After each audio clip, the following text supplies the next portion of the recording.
Đây là thủy điện Hòa Bình. Thủy điện Hòa Bình được xây dựng năm 1979 và gồm 8 tổ máy. Đây là một cái công trình thế kỷ và năm nay là năm 2019 thì đã tròn 40 năm. Tuy nhiên thì các cái công trình cũng như là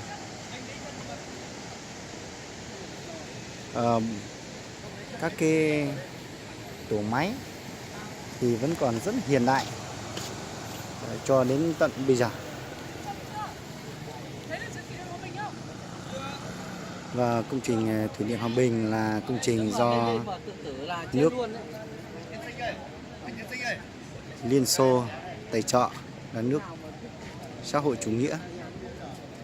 Và các cái công trình được xây dựng rất bài bản và mang tầm thế kỷ.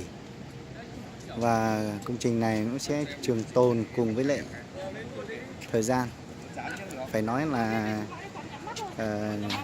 Liên Xô hỗ trợ Việt Nam xây dựng cái công trình thủy điện là một cái dấu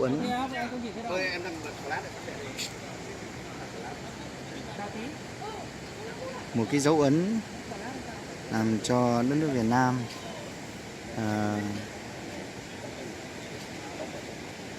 phát triển và từng bước ngang tầm với lại các nước trong khu vực.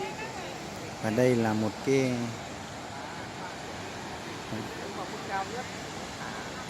những cái bạn đến đây là các bạn ấy chụp ảnh để lưu niệm mỗi lần đến với thủy điện Hòa Bình. Đây là một cái nơi để chúng ta đáng đến để du lịch và tham quan.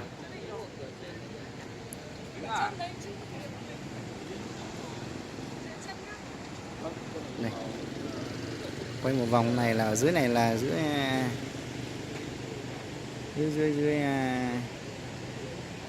thượng nguồn, dưới đập tràn. Còn trên này là ở trên các cái tổ máy. Tổ máy thì nó ở trong cái cổ núi này. Cổ núi này khoảng tầm 1 cây số, gần 1 cây số chui vào trong lòng đất. Chứ còn dòng chảy thì nó ở bên kia.